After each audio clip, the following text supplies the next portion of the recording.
Hello, friends. Today, as I remind you, it's the month of mental health awareness and talking more openly. Today, I have taken a different route, but it is not diverting me, it's not getting me out of the way because it's also raising mental awareness, which I love doing. And today, I want to have to read a verse in a book of Psalms 69, which spoke to me today as I was thinking of the mental illness, the distress, the pains, the hurts, and the stigma associated with mental health. So I'm going to read this verse because it will speak to somebody. To me, it came in a way I'll not be able to describe, but it feels like somebody who was so distressed when he was writing this chapter. And the chapter goes, "Save me, O God. The water is up to my neck. I'm sinking in deep mud, and there's no solid ground. I'm out in deep water, and the waves are about to drown me. I'm worn out from calling for help, and my throat is itching. I have restrained my eyes. I have strained my eyes looking for help. Those who hate me for no reason are more numerous than the hairs of my head. My enemy tells lies against me. They are strong and want to kill me. They made me give back things I did not steal. My sins, O God, are not hidden from you. You know how foolish I've been. Don't let me bring shame on those who trust in you. Sovereign Lord Almighty, don't let me bring disgrace to those who worship you. O God of Israel, it is for your sake that I have been insulted and that I'm covered with shame.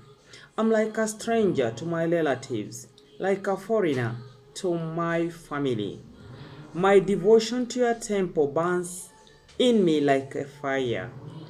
The insults which are hurled at me are at you fall on me.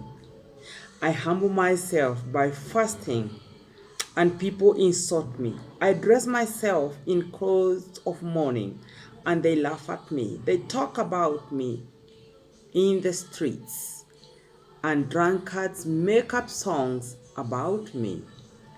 But as for me, I'll pray to you, Lord. Answer me, God, at a time you choose. Answer me because of your great love, because you keep your promise to save. Save me from sinking in the mud. Keep me safe from the enemies. Save me from the deep water. Don't let flood come over me. Don't let me drown into the paths or sink into the grave. Answer me, Lord, in the goodness of your constant love. In your great compassion, turn to me. Don't hide yourself from me, your servant. I'm in great trouble. Answer me now. Come to me and save me. Rescue me from my enemies. You know how I'm insulted, and I'm disgraced and honored and dishonored. You see all my enemies. You see all my enemies. Insults have broken my heart, and I am in despair. I had hoped for sympathy, but there was none, for comfort, but I found none. When I was hungry, they gave me poison. When I was thirsty, they offered me vinegar. May your bucket cause them ruin. My heart's sacred feet cause with downfall. Strike them with blindness and make their backs always weak. Pour out your anger on them.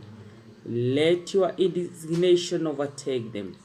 May their camps be left deserted. I'll stop there and I'll say, as I was thinking of how mental illness drives us the way it does and takes toll on everyone, There is that feeling. At times you feel like everybody hates you. You don't want to be near anyone. And it is not that you don't want, it's the fear that comes with the illness. It's the stigma. You feel that everybody has abandoned you. The people you trust, the people you love, your family, your children also becomes part of that when you are unwell. Sadly, they don't know what you're going through. Instead, some would actually punish you for being in that state of mind. Some make up stories about you. Some tell lies about you. And because you're not in the right place, in the right frame of mind, to tell as it is. And again, you are not in competition. You can't compete with those who don't like you. You can't compete with your family. You cannot compete with your children. You cannot go talking about how they are treating you. What you can only do, the power is in you. Just take the power, ignore them. You let them do what they do want. If they want to punish you, just avoid them in a good way. You cannot keep away from your family. You cannot keep away from your children. All you can do is the way you receive, the way they treat you, the way they talk to you, the way they behave towards you. It will take you to change that. And that is part of the mental well-being. Being aware, being of sound mind, where if things are driving you into the wrong way, where you feel helpless, where you feel that no one wants you, no one likes you, you don't have control of how anyone would treat you. But don't let your mind create that feeling of so and so don't like me, that feeling of my family treats me this and that, my children treats me this and that, talks to me this and that. No, you've got the control. The control comes from you. You can't change them, but you can change yourself. Be positive, be optimistic, be hopeful, and look forward for a better ending. Better ending will be there when you believe there is God who works in very difficult situations. Waiting in patience is the key word, because if you want God to answer your prayers today, it may not happen, and that will leave you frustrated or having no faith in God. But once you have faith in God, like the woman who was going to the judge every day, demanding her justice, one day your prayers will be heard. That lady bothered judge so much, she was going in and out every day asking for justice. This justice was never given. The justice was not given. But one day, the judge thought, it could be the judge or the king, whoever held the power, thought to himself, this woman has been bothering me so much, so I'll deliver the judgment for her. I'll deliver what she needs, what she has been praying for, what she has been asking me to do. I'll do it to stop her from coming. God will remember you. At the time of distress, God will remember you. Don't give up hope. Don't give up. Don't get tired of waiting upon the Lord, because God is able. Mental health awareness is about talking and sharing experiences. That includes the difficult times, the painful moments that cause us distress. We shouldn't allow the distress to continue multiplying in ourselves just because of not talking. The cure, the healing is in talking. There is power in talking. The stigma has got no place.